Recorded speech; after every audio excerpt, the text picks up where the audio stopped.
नमस्कार। बड़ी बहस छत्तीसगढ़ में आप सभी का स्वागत है। मैं हूं आपके साथ कांची बंसल।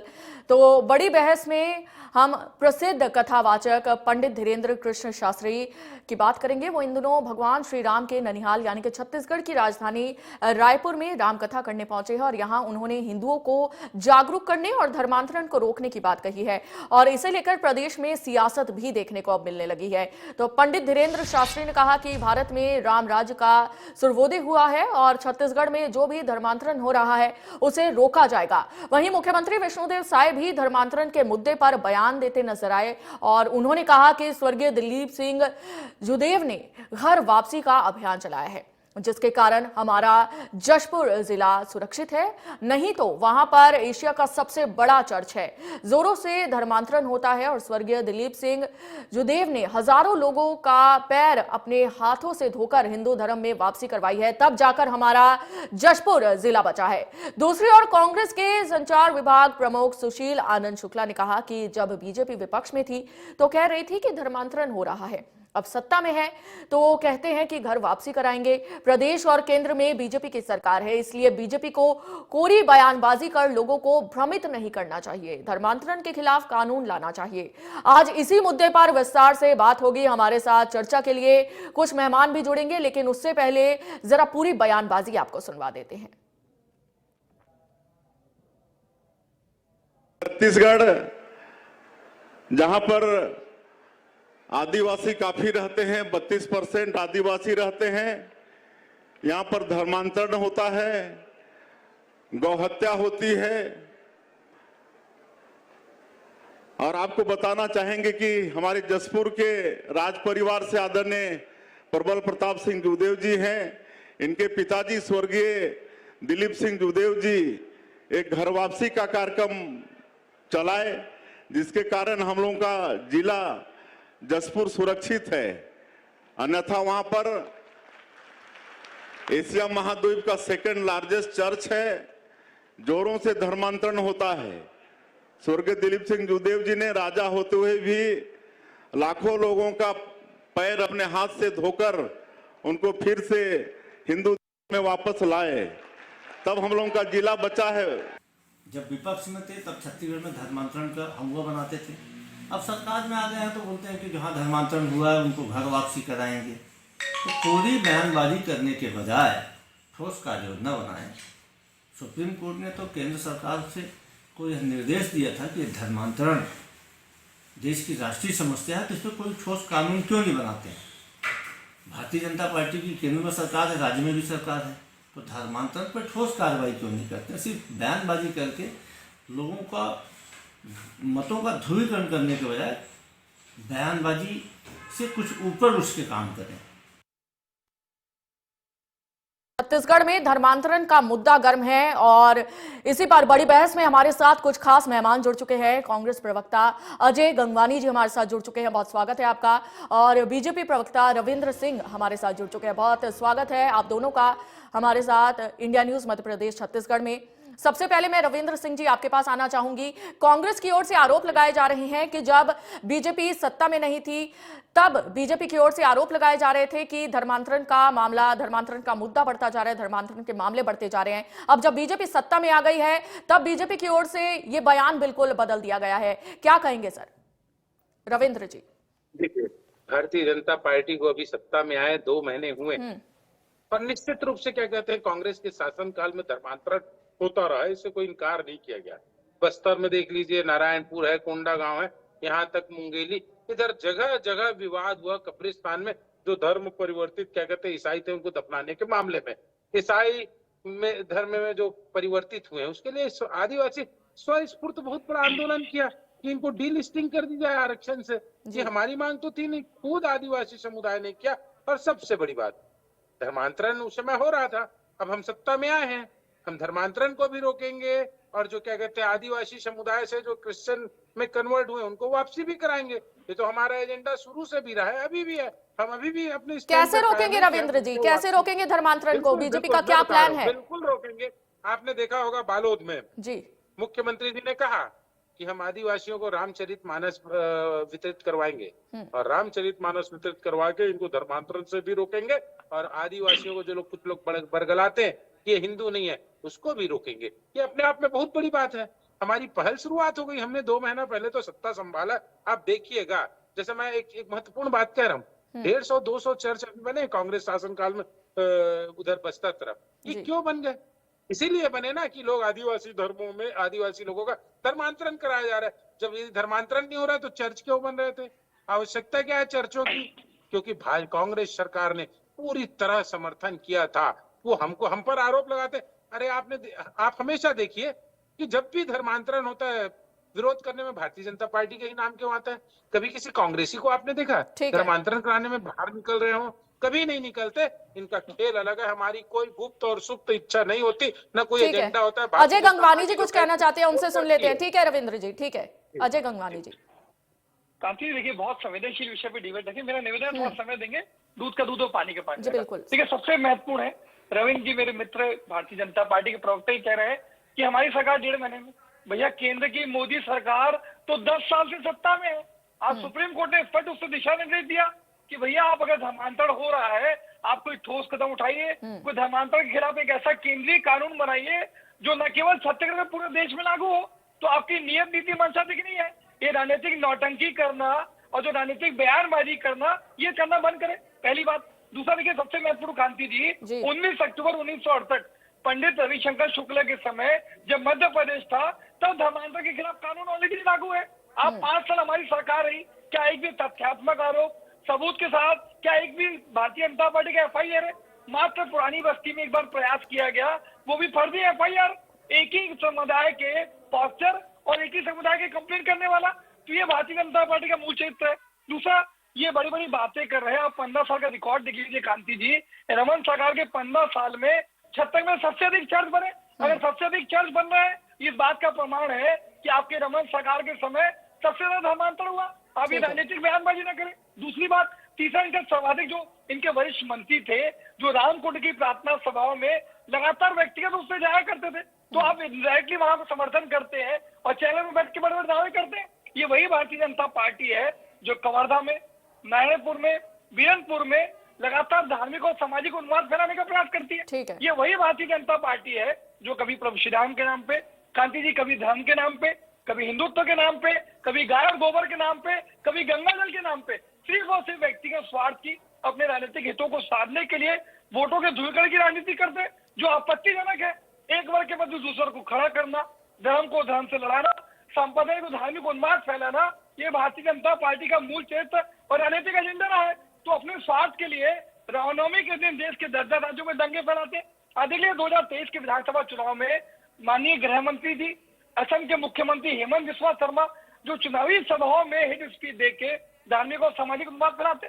तो व्यक्तिगत स्वार्थ की राजनीति बंद करें, वोटों के ध्रुवीकरण लेकर इस प्रकार के बयानबाजी न करें। अगर आप सचमुच धर्मांतरण के खिलाफ कुछ कानूनी कार्रवाई करना चाहते हैं तो नियत नीति मंशा दिखाइए। आज केंद्रीय कानून बनाइए ताकि न केवल छत्तीसगढ़ में, पूरे देश में धर्मांतर जो है वो न। ठीक है अजय जी, ठीक है। रविंद्र जी, अजय जी का कहना है कि केंद्र में मोदी जी की सरकार है तो कोई सख्त कानून क्यों नहीं बनाया गया धर्मांतरण के खिलाफ? बिल्कुल बिल्कुल, मैं बहुत शालीनता से इनकी बातों को सुना हूँ, मुझे इनका नेचर यहाँ अच्छे से पता है, इसलिए मैं उम्मीद करूंगा कि वो भी शालीनता से सुने, नहीं तो देखिएगा बहुत चीखेंगे चिल्लाएंगे। अब सबसे बड़ी बात, इन्होंने पहले ही कहा 1968 में रविशंकर जी के समय धर्म परिवर्तन का कानून आया था, उसके बाद 10 साल मोदी जी की सरकार हो गई। मोदी जी की सरकार तो 2014 से है ना, उसके पहले किसकी सरकार थी केंद्र में?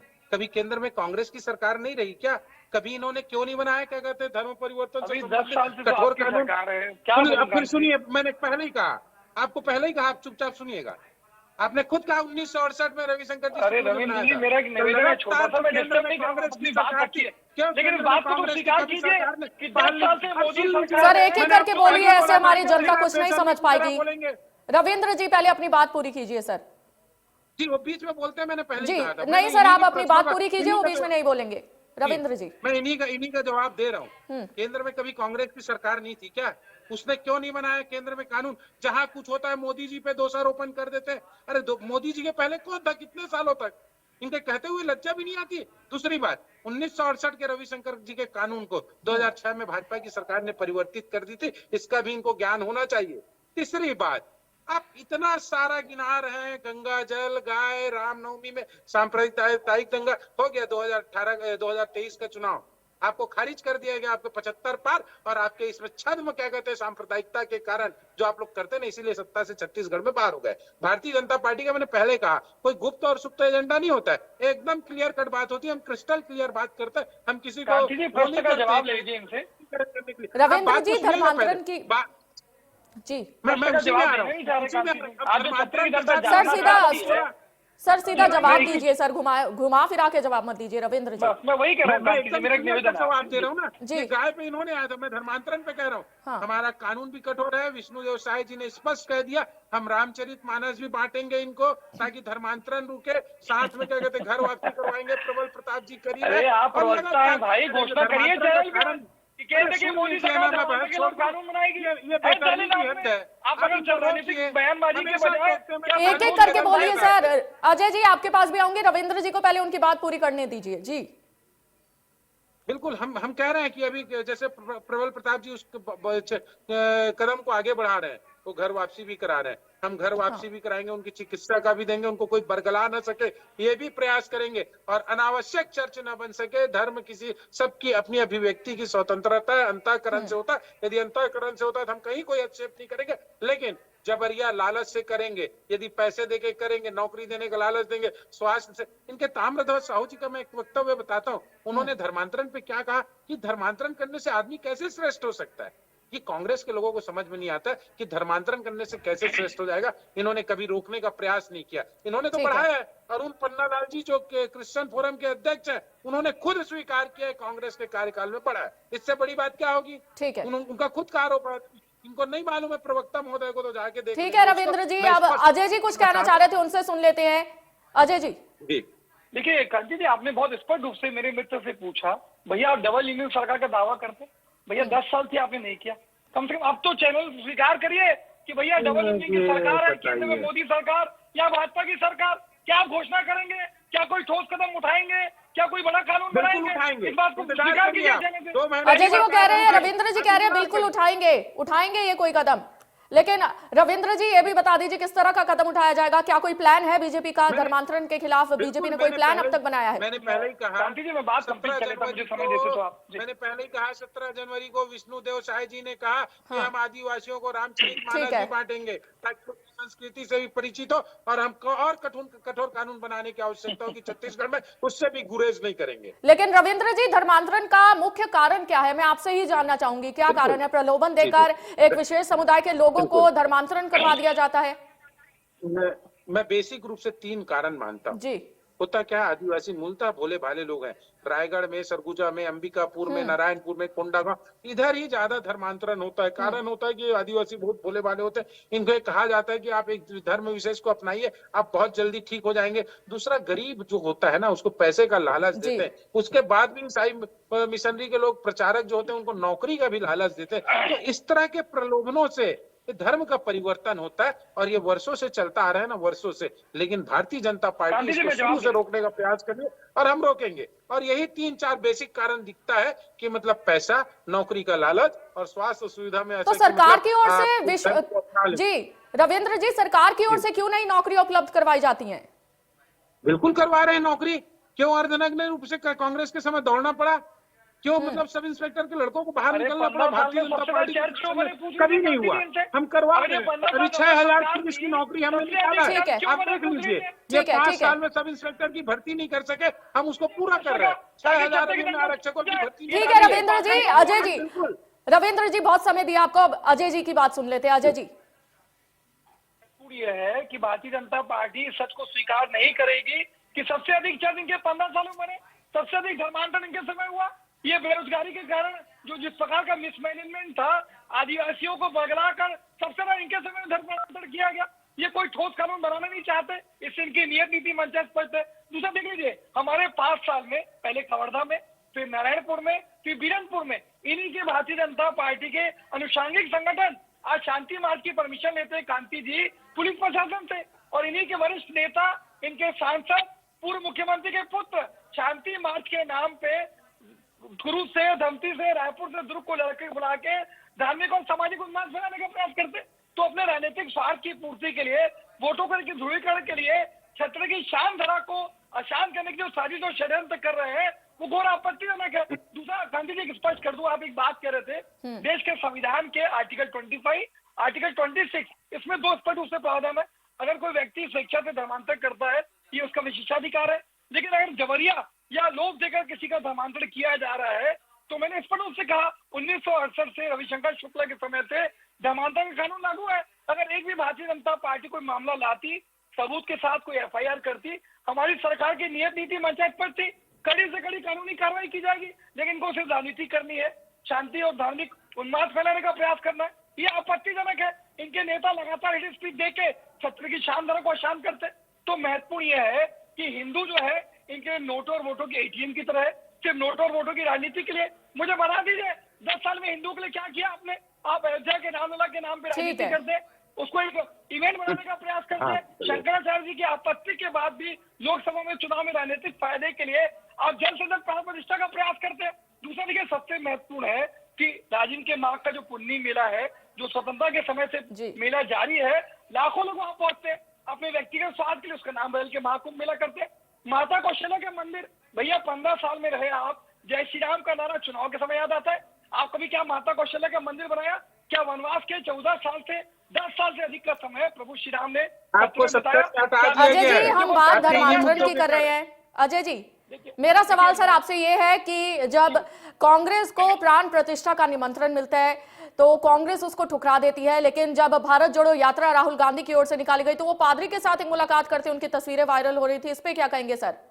देखिए, दो अलग चीजें कांति जी। मेरा एक छोटा सा निवेदन है जी। अयोध्या के रामलला जो मंदिर है, जो प्रभु श्री राम है, वो श्रद्धा और आस्था का प्रतीक है। कांग्रेस पार्टी में राजनीति का विषय नहीं है। आप देखिए, शंकराचार्य जी का बयान सुन लीजिए, जो सबसे सनातन धर्म के सबसे बड़े गुरु हैं, उन्होंने इस पर कहा कि अधूरे मंदिर में, एक ऐसे मंदिर में जिसकी शिखर की स्थापना नहीं हुई है, किसी प्रकार से प्राण प्रतिष्ठा शास्त्र के अनुसार नहीं है। मुझे बता दें, आज केंद्र की मोदी सरकार को इतनी जल्दबाजी क्यों थी? आज 17 अप्रैल रामनवमी का दिन है, जो सबसे अच्छा दिन माना जाता है, उस दिन क्यों प्राण प्रतिष्ठा नहीं की गई? क्योंकि आपको लोकसभा के चुनाव में राजनीतिक इवेंट बना के, रामलला के नाम पे राजनीति करके अपनी वोटों का ध्रुवीकरण करना है, राजनीतिक फायदा उठाना है। ये महत्वपूर्ण अंतर है। हमारे राजीव गांधी ने 1986 में आज उसका ताला खोला, फिर शिलान्यास किया, लेकिन हम क्रेडिट देने का प्रयास नहीं करते। ये मूलभूत अंतर है। इनके केंद्रीय मंत्री जितेंद्र सिंह ने लोकसभा राज्यसभा में राम सेतु के अस्तित्व को नकारा।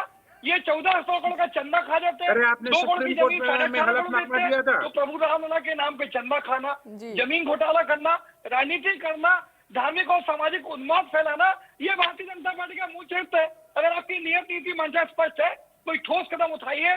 सर्वोच्च न्यायालय ने स्पष्ट रूप से कहा, भैया केंद्र सरकार है, 10 साल से आपकी सरकार है, क्यों नहीं कोई ठोस कानून बना रहे? इनको राजनीतिक मुद्दा बनाना है, उसका फायदा उठाना है, वोटों का ध्रुवीकरण करना है। ये भारतीय जनता पार्टी का मूल चरित्र है कांति जी।